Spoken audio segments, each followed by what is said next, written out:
IPFT ने अपने सहयोगी दल बीजेपी की लिस्ट जारी करने से पहले ही अपने उम्मीदवारों की लिस्ट जारी करके राजनीतिक गलियारों में जोरदार अटकलों को जन्म दे दिया है। टीटीएडीसी चुनावों से पहले इस कदम ने गठबंधन की राजनीति के समीकरण को लेकर नए सवाल खड़े कर दिए हैं।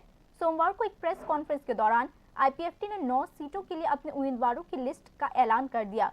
पार्टी के महासचिव स्वपन देबबर्मा ने कहा कि बाकी सीटों के लिए भी उम्मीदवारों के नामों का ऐलान बहुत जल्द ही कर दिया जाएगा।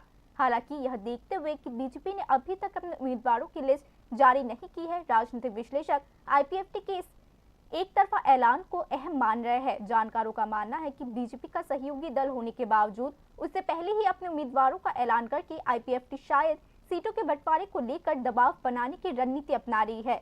इस बात पर भी गहराई से नजर रखी जा रही है कि क्या इस कदम से गठबंधन के भीतर भविष्य के तालमेल में कोई दिक्कत आएगी। सकल मीडिया बंधुदेर मीडिया फ्रेंड्स, आज 23 तारीख मार्च 2026 पार्टी आईपीएफटी पक्ष থেকে ছোট একটি প্রেস রিলিজের মাধ্যমে আমাদের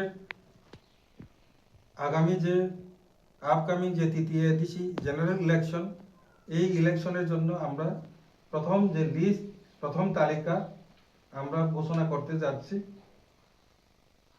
প্রথম তালিকাতে 9 জন রয়েছে আমাদের যে ক্যান্ডিডেট। বাকি যে তালিকা আমরা আগামী কালকে আমরা ঘোষণা করব। আজকে যে 9 জনের যে ক্যান্ডিডেট আমরা ঘোষণা করতে যাচ্ছি, তারা আগামীকাল তাদের রিটার্নিং অফিসার, সহ রিটার্নিং অফিসারের নিকট তারা মনোনয়ন পত্র জমা দেবেন। তো আমি তাদের নাম আপনাদের সামনে রাখছি। 1 দামছড়া জম্পুই এসটি, সেখানে আমাদের ক্যান্ডিডেট আইপিএফটির ক্যান্ডিডেট হবে Udaram Reang. 2 11 Maharanipur Teliamura Dhananjoy Reang. 12 Ramchandraghat ST Swapan Debbarma. 13 Simna Tamakari ST Rajendra Debbarma. 19 Amtali Golaghati ST Bikash Debbarma. Ampinagar ST 23 Ampinagar ST Jashoda Rani জমাটিয়া।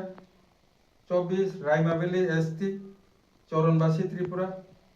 25 নতুন বাজার মালবাসা এসটি প্রণব ত্রিপুরা এবং 9 নম্বর 26 বীরচন্দ্রনগর কলসি এসটি জিতিরাম ত্রিপুরা।